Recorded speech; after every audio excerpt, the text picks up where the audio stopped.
ತಮಿಳು ನಟ ವಿಜಯ್ ಅವರ ಹುಟ್ಟುಹಬ್ಬದ ಸಂಭ್ರಮದ ನಡುವೆ ನಟಿ ತ್ರಿಷಾ ಕೃಷ್ಣನ್ ಹಂಚಿಕೊಂಡಿರುವ ಒಂದು ಪೋಸ್ಟ್ ಸಾಮಾಜಿಕ ಜಾಲತಾಣಗಳಲ್ಲಿ ಭಾರಿ ವೈರಲ್ ಆಗಿದೆ.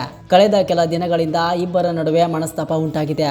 ತ್ರಿಷಾ ವಿಜಯ್ ಅವರನ್ನು ಅನ್ಫಾಲೋ ಮಾಡಿದ್ದಾರೆ ಎಂಬ ವದಂತಿಗಳು ಹರಿದಾಡುತ್ತಿದ್ದವು. ಆದರೆ ಇದೀಗ ತ್ರಿಷಾ ಹಂಚಿಕೊಂಡಿರುವ ಒಂದು ಫೋಟೋ ಮತ್ತು ಭಾವನಾತ್ಮಕ ಕ್ಯಾಪ್ಷನ್ ಎಲ್ಲ ಊಹಾಪೋಹಗಳಿಗೆ ತೆರೆ ಎಳೆದಿದೆ. ತಮಿಳು ಚಿತ್ರರಂಗದ ಸ್ಟಾರ್ ನಟ ವಿಜಯ್ ಅವರ 52ನೇ ಹುಟ್ಟುಹಬ್ಬದ ಸಂಭ್ರಮ ಅಭಿಮಾನಿಗಳಲ್ಲಿ ಜೋರಾಗಿರುವಾಗಲೇ ನಟಿ ತ್ರಿಷಾ ಅವರ ಒಂದು ಪೋಸ್ಟ್ ಸಾಮಾಜಿಕ ಜಾಲತಾಣಗಳಲ್ಲಿ ಭಾರಿ ಚರ್ಚೆಗೆ ಕಾರಣವಾಗಿದೆ. ಜೂನ್ 22ರಂದು ವಿಜಯ್ ಅವರ ಹುಟ್ಟುಹಬ್ಬದಂದು ತ್ರಿಷಾ ಯಾವುದೇ ಶುಭಾಶಯ ಸಂದೇಶ ಹಂಚಿಕೊಂಡಿರಲಿಲ್ಲ. ಇದೇ ಕಾರಣಕ್ಕೆ ಅಭಿಮಾನಿಗಳಲ್ಲಿ ಹಲವು ಅನುಮಾನಗಳು ಹುಟ್ಟಿಕೊಂಡಿದ್ದವು. ಕಳೆದ ಹಲವು ವರ್ಷಗಳಿಂದ ವಿಜಯ್ ಹುಟ್ಟುಹಬ್ಬದಂದು ವಿಶೇಷ ಫೋಟೋಗಳೊಂದಿಗೆ ಶುಭಾಶಯ ಕೋರಿದ್ದ ತ್ರಿಷಾ ಈ ಬಾರಿ ಮೌನವಾಗಿದ್ದರಿಂದ ಇಬ್ಬರ ನಡುವೆ ಅಂತರ ಉಂಟಾಗಿದೆ ಎಂಬ ಊಹಾಪೋಹಗಳು ಸಾಮಾಜಿಕ ಜಾಲತಾಣಗಳಲ್ಲಿ ವ್ಯಾಪಕವಾಗಿ ಹರಿದಾಡಿದವು.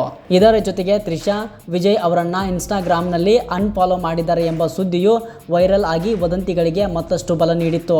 ಆದರೆ ಈಗ ಎಲ್ಲ ಚರ್ಚೆಗಳಿಗೆ ತೆರೆ ಎಳೆಯುವಂತೆ ತ್ರಿಷಾ ವಿಜಯ್ ಅವರೊಂದಿಗೆ ತೆಗೆಸಿಕೊಂಡಿರುವ ವಿಶೇಷ ಫೋಟೋವನ್ನು ಸಾಮಾಜಿಕ ಜಾಲತಾಣದಲ್ಲಿ ಹಂಚಿಕೊಂಡಿದ್ದಾರೆ.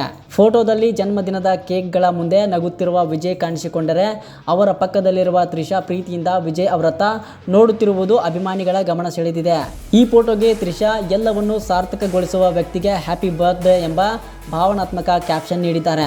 ಈ ಒಂದು ಪೋಸ್ಟ್ನೊಂದಿಗೆ ಇಬ್ಬರ ನಡುವೆ ಮನಸ್ತಾಪವಿದೆ ಎಂಬ ವದಂತಿಗಳಿಗೆ ತ್ರಿಷಾ ಪರೋಕ್ಷವಾಗಿ ಫುಲ್ ಸ್ಟಾಪ್ ಇಟ್ಟಿದ್ದಾರೆ ಎಂದು ಅಭಿಮಾನಿಗಳು ಅಭಿಪ್ರಾಯ ವ್ಯಕ್ತಪಡಿಸುತ್ತಿದ್ದಾರೆ. ಇನ್ನೊಂದೆಡೆ ತ್ರಿಷಾ ವಿಜಯ್ ಅವರನ್ನ ಅನ್ಫಾಲೋ ಮಾಡಿದ್ದಾರೆ ಎಂಬ ಸುದ್ದಿ ಕೂಡ ಆಧಾರರಹಿತ ಎಂಬುದು ಬಳಿಕ ಸ್ಪಷ್ಟವಾಗಿದೆ. ಯಾಕೆಂದರೆ ತ್ರಿಷಾ ಮೊದಲಿನಿಂದಲೂ ವಿಜಯ್ ಅವರನ್ನು ಇನ್ಸ್ಟಾಗ್ರಾಂನಲ್ಲಿ ಫಾಲೋ ಮಾಡುತ್ತಿರಲಿಲ್ಲ ಎಂಬ ಮಾಹಿತಿ ಹೊರಬಂದಿದೆ. ಈ ಎಲ್ಲ ಬೆಳವಣಿಗೆಗಳ ನಡುವೆ ವಿಜಯ್ ಬರ್ತ್ಡೇ, ವಿಜಯ್ ತ್ರಿಷಾ ರಿಲೇಷನ್ ಸೇರಿದಂತೆ ಹಲವು ಕೀವರ್ಡ್ಗಳು ಸಾಮಾಜಿಕ ಜಾಲತಾಣಗಳಲ್ಲಿ ಹಾಗೂ ಗೂಗಲ್ ಟ್ರೆಂಡ್ನಲ್ಲಿ ಭಾರಿ ಸದ್ದು ಮಾಡುತ್ತಿವೆ. ಒಂದು ಫೋಟೋ ಮತ್ತು ಒಂದು ಸಾಲಿನ ಕ್ಯಾಪ್ಷನ್ ಮೂಲಕ ತ್ರಿಷಾ ಎಲ್ಲ ವದಂತಿಗಳಿಗೆ ಉತ್ತರ ನೀಡಿದ್ದು ಇದೀಗ ವಿಜಯ್ ತ್ರಿಷಾ ಜೋಡಿ ಮತ್ತೊಮ್ಮೆ ಸಾಮಾಜಿಕ ಜಾಲತಾಣಗಳಲ್ಲಿ ಟ್ರೆಂಡಿಂಗ್ ಆಗಿದೆ.